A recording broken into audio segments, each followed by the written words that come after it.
खेती करनी है पर जगह कम है। कड़कनाथ मुर्गी पालन स्टार्ट करें और हर महीने 1 लाख से ज्यादा कमाएं। जानने के लिए फ्रीडम ऐप डाउनलोड करें। 327 संसद को पार्लियामेंट को अधिकार देता है। विधान मंडलों के चुनाव के संबंध में प्रावधान करने का अधिकार देता है। इसमें कहा गया है कि संविधान के प्रावधानों के अधीन संसद समय समय पर कानून द्वारा संसद के किसी भी सदन या विधानमंडल के किसी भी सदन के चुनाव से संबंधित सभी मामलों के संबंध में प्रावधान कर सकती है। Sir, it is a constitutional provision. मैं वही बता रहा हूं। किसी राज्य की मतदाता सूची की तैयारी, निर्वाचन क्षेत्रों का परिसीमन और ऐसे सदन या सदनों के उचित गठन को सुनिश्चित करने के लिए आवश्यक अन्य सभी मामले इसमें शामिल हैं। एक साथ चुनाव के उद्देश्य से संवैधानिक संशोधन अधिक सुव्यवस्थित चुनावी प्रक्रिया की आवश्यकता के साथ संघीय स्वायत्तता को संतुलित कर सकते हैं।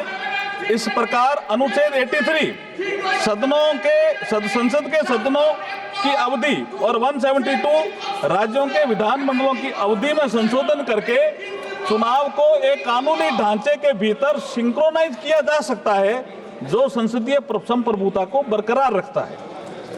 क्या राज्य सरकारों की स्वायत्तता, ये विषय ये भी आया, ऑटोनॉमी। संविधान अध्यक्ष जी, संविधान के 7th शेड्यूल्ड के यूनियन लिस्ट एंट्री नंबर 72 उसमें लिखा हुआ है election to parliament, to the legislature of states and to the offices of president and vice president the election commission के अनुसार केंद्र सरकार को शक्ति प्रदान करता है। सर, ये आपका जो यूनियन लिस्ट है उसका एंट्री 72 और यह संशोधन राज्यों को संविधान प्रदत्त शक्तियों को न तो कम करता है और न ही छीनता है। सर, ये जो संशोधन है एकदम संविधान सम्मत हम लेकर के आए। अब एक विषय आया बेसिक स्ट्रक्चर का, इसमें 2 मिनट में बोलना चाहता हूं। बेसिक स्ट्रक्चर पे सर्वोच्च न्यायालय ने, माननीय सर्वोच्च न्यायालय ने केशवानंद भारती केस में 1973 में इस फेडरल स्ट्रक्चर के बारे में बात की है। उसमें 5-7 बिंदु उन्होंने तय किए हैं। बाद में और मामलों में भी कुछ बिंदु जोड़े हैं, कुछ विषय जैसे judicial review, federal character of the constitution, separation of power between legislature, executive and judiciary, secular character of the constitution, supremacy of the constitution. ये इस बिल में कहीं भी आघात नहीं हो रहा है, कुछ भी नहीं हो रहा है इसमें। जो बेसिक स्ट्रक्चर में कहीं भी कोई छेड़छाड़ नहीं की जा रही है। आगे मैं ये कहता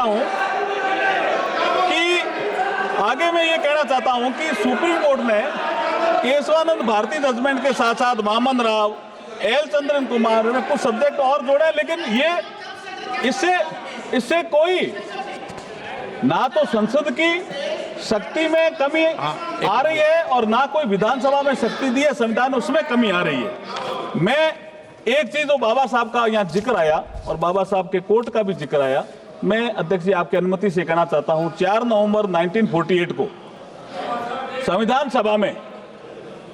सभा में देखिए, प्रधानमंत्री नरेंद्र मोदी जी ने मुझे ये अवसर दिया है। बाबा साहब भीमराव अंबेडकर पहले इस देश के कानून मंत्री थे। जिस वर्ग से बाबा साहब आते थे उसी वर्ग से मैं आ रहा हूं। ये नरेंद्र मोदी जी ने बहुत बड़ा अवसर दिया है मुझे। तो अध्यक्ष जी, मैं ये बात सदन में रख रहा हूं, इसलिए मैं कह रहा हूं कि संविधान सभा में बहस के दौरान, now you have to listen to me, संविधान सभा में बहस के दौरान you have objected, so you have to listen to me. संविधान सभा में बहस के दौरान 4 नवंबर 1948 को बाबा साहब ने क्या कहा? संघवाद का मूल सिद्धांत यह है, बाबा साहब का कोट है ये, आई एम कोटिंग इट। संघवाद का मूल सिद्धांत यह है कि विधायिका और कार्यपालिका की सत्ता केंद्र और राज्यों के बीच केंद्र द्वारा बनाए गए किसी कानून के द्वारा नहीं बल्कि संविधान द्वारा ही बंटी होती है। क्या?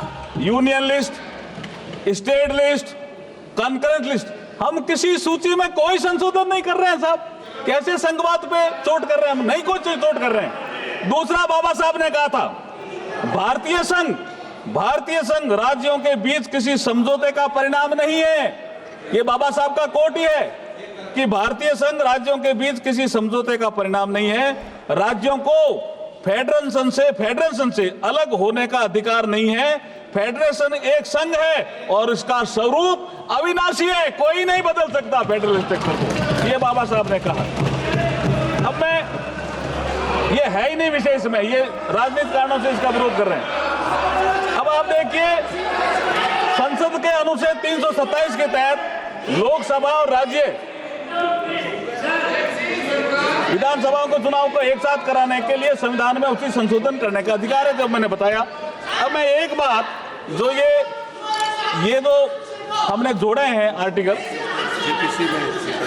जोड़े हैं, हाँ ठीक है, आर्टिकल जोड़े हैं, उसमें मैं एक बात अध्यक्ष जी कहना चाहता हूं, जब बात जेपीसी की आई गई तो डिटेल चर्चा जेपीसी में होगी। कुछ तो बोल गए, हाँ जेपीसी में होगी, लेकिन आज मैं चूंकि आपने अवसर दिया, मैं हमारे पूर्व राष्ट्रपति रामनाथ कोविंद जी का धन्यवाद करना तो चाहूंगा, और उनके जो एचएलसी में जुड़े हुए सदस्य हैं उनका भी धन्यवाद करना चाहूंगा। गृह मंत्री जी भी उसमें थे, कितने डिटेल डिस्कशन हुआ, ये कह रहे अचानक ही आ गया। अध्यक्ष जी, 1983 से चुनाव आयोग ने अपनी वार्षिक रिपोर्ट में लोकसभा और विधानसभाओं के चुनाव एक साथ कराने का विचार किया। 41 साल से पेंडिंग है ये, अलग अलग कमेटियों ने भी किया, स्टैंडिंग कमेटी ने भी किया, फिर एचएलसी गठित हुई, और ये कह रहे दलों से बात नहीं हुई। 19 जून 2019 को संसद भवन में प्रधानमंत्री जी की अध्यक्षता में सर्वदलीय बैठक आयोजित की गई थी, और उसमें सभी लोग थे, और उसमें 19 राजनीतिक दलों ने भाग लिया। 16 राजनीतिक दलों ने चुनाव एक साथ कराने का समर्थन किया, 3 ने विरोध किया, तो इसका मतलब बहुमत हमारे साथ था। फिर अध्यक्ष जी, मैं आपको याद दिलाना चाह रहा हूं, आपने केवड़िया में पीठासीन अधिकारियों की बैठक बुलाई थी, याद है ना आपको? प्रधानमंत्री जी ने केवड़िया गुजरात में 26 नवंबर 2020 को 80वें अखिल भारतीय पीठासीन अधिकारी सम्मेलन के समापन सत्र में भी संबोधन के दौरान एक साथ चुनाव कराने की बात रखी। आपने इसको डिस्कस किया, सारे स्टेट के जो प्रिजाइडिंग ऑफिसर थे वो इससे सहमत थे, और आप भी सहमत थे, और ये स्वीडन में भी, जर्मनी में भी, बेल्जियम में कई जगह चल भी रहा है। मैं अब जेपीसी पे आ रहा हूं, लेकिन उससे पहले एक बात तो कहना चाहूंगा सर, ये 41 साल से मामला पेंडिंग था। हमारा जो नेता है नरेंद्र मोदी जी, उसके बारे में एक बात तो कहना चाहूंगा कि जो 41 साल से मामला पेंडिंग था, किसी ने ध्यान नहीं दिया, और नरेंद्र मोदी जी ने ध्यान दिया। क्या कहा? जो निर्णय लेता है सदा, जो निर्णय लेता है सदा देश हित की खातिर जग में, साहस से करता दूर सदा, जो भी बाता आदि मग में। मग का मतलब ये मार्ग है, ये इलेक्शन का एक प्रोसेस था, चक्र टूट गया साहब 71 में, तो बाधा आ गई। जो निर्णय लेता है सदा देश हित की खातिर जग में, साहस से करता दूर सदा, जो भी बाता आती जग में, अपना सर्वस्व लगा कर भी अपना कर्तव्य निभाता है। जो नेता दूरदर्शी होता है वही इतिहास बनाता है।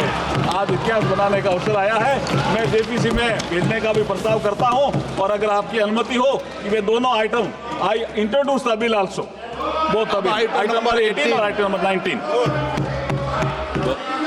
प्रश्न ये कि हाँ डिवीजन देंगे, प्लीज हाँ देंगे डिवीजन का समय तो आने दो। माननीय सदस्य, आप वरिष्ठ सदस्य हो, प्लीज। प्रश्न ये कि विधेयक को पुनर्स्थापित करने की अनुमति प्रदान की जाए। जो सदस्य इसके पक्ष में हाँ गए, जो सदस्य विरोध में ना गए,